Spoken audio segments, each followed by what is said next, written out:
Assalamualaikum warahmatullahi wabarakatuh. Perkenalkan, nama saya Vina Melina dari kelas 12 AKL 3. Saya akan menjelaskan bagaimana sih proses periode evolusi bumi. Menurut teori dentuman besar atau Big Bang Theory, alam semesta dan tata surya berasal dari sebuah perimpal atom atau atom yang sangat padat sekitar 14 miliar tahun yang lalu. Oleh karena sangat padat dan memiliki energi kalor yang tinggi, atom tersebut meledak sehingga materinya terlempar ke seluruh penjuru ruang hampa di sekitarnya. Setelah ledakan besar tersebut, partikel ledakan membentuk berbagai benda langit, antara lain bintang, planet, asteroid, meteor, dan sebagainya. Kemudian, benda langit tersebut berekspansi ribuan juta tahun. Dari ekspansi tersebut terbentuk dua gaya yang saling berlawanan, yaitu gaya gravitasi dan gaya repulsi kosmis. Perkembangan bumi dari masa ke masa dibagi menjadi dua pembebakan, yaitu pembebakan berdasarkan geologi dan arkeologi.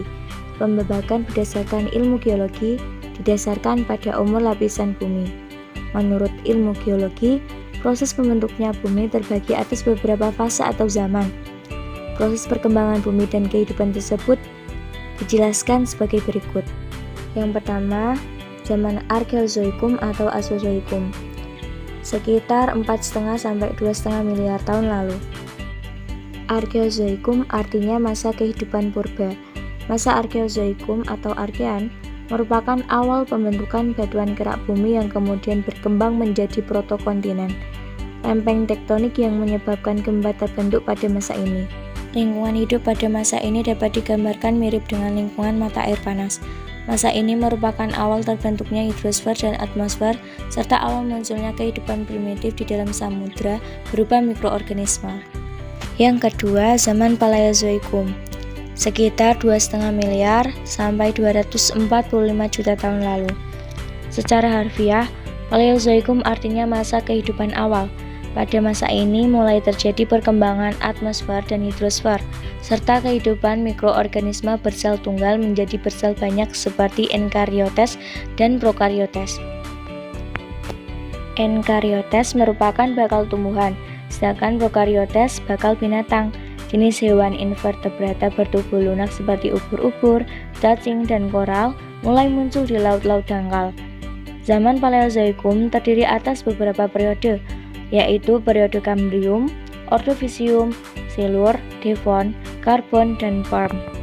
Pada periode Kambrium sudah muncul benua besar yang disebut Gondwana. Benua ini merupakan cikal bakal benua Antartika, Afrika, India, Australia, Asia, dan Amerika Selatan. Sementara itu benua Eropa, Amerika Utara, dan tanah hijau atau Greenland masih berupa benua-benua kecil yang terpisah. Pada periode Devon, samudra mulai menyempit, sedangkan benua Gondwana terus berkembang menutupi Eropa, Amerika Utara, dan Greenland. Sementara itu, pada periode Karbon, benua-benua di bumi mulai menyatu, membentuk satu benua raksasa yang disebut Pangea. Yang ketiga, zaman Mesozoikum, sekitar 245 sampai 65 juta tahun lalu. Masa Mesozoikum atau zaman sekunder adalah masa keberadaan makhluk hidup yang beraneka ragam. Pada masa ini, kondisi bumi mulai stabil. Iklim sudah bersahabat dan curah hujan mulai menurun. Masa Mesozoikum merupakan awal kemunculan binatang reptil berukuran besar seperti Tyrannosaurus, Spinosaurus, Stegosaurus, dan Brontosaurus. Masa Mesozoikum dibagi menjadi 3 periode, yaitu periode Trias, Jura, dan Kapur. Pada periode Trias, kondisi bumi menjadi kering dan tidak subur. Pada periode ini, dinosaurus dan reptilia laut berukuran besar muncul untuk pertama kalinya. Adapun pada periode Jura, benua Pangea mulai terpecah. Amerika Utara memisahkan diri dari Afrika, sedangkan Amerika Selatan melepaskan diri dari Antartika dan Australia. Adapun pada periode Kapur, dinosaurus mengalami kepunahan karena terjadi perubahan drastis iklim dari iklim hangat menjadi iklim dingin. Yang terakhir, zaman Neozoikum atau Kenozoikum, sekitar 65 sampai 1,8 juta tahun lalu. Masa Neozoikum dikenal dengan zaman kehidupan baru. Penyebutan ini didasarkan pada kepunahan binatang-binatang raksasa dan munculnya jenis kehidupan baru yang mirip dengan makhluk hidup saat ini.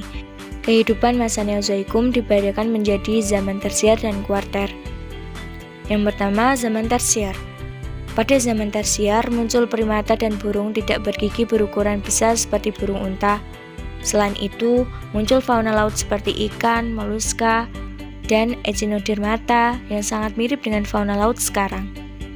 Tumbuhan berbunga terus berevolusi, menghasilkan banyak variasi seperti semak belukar, tumbuhan merambat, dan rumput. Pada zaman tersier hingga kuarter, terjadi kemunculan serta kepunahan hewan dan tumbuhan secara silih berganti karena perubahan iklim global yang ekstrem. Yang kedua, zaman kuarter. Zaman kuarter dibagi ke dalam dua kala, yaitu kala Pleistosen atau Diluvium dan kala Holosen atau Aluvium. Pada kala Pleistosen, diperkirakan manusia purba mulai muncul, dan pada kala Holosen manusia purba telah berkembang lebih sempurna lagi, yaitu jenis Homo sapiens dengan ciri-ciri seperti manusia sekarang. Sekian dari saya penjelasan dari perkembangan evolusi bumi. Semoga mudah difahami dan semoga bermanfaat. Wassalamualaikum warahmatullahi wabarakatuh.